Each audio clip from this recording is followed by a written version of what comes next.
tooth whistle roll. For this sound, we start from the inward tooth whistle. Now, hold this position, peel off the tip of your tongue as deep as possible in your mouth as you were trying to put it inside your throat.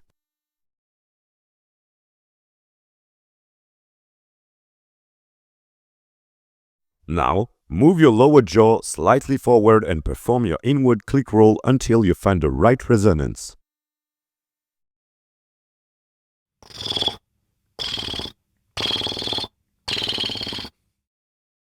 Adjust the position of your jaw while performing the previous steps to find the right whistle position. Very good! Time to beatbox with your new sound.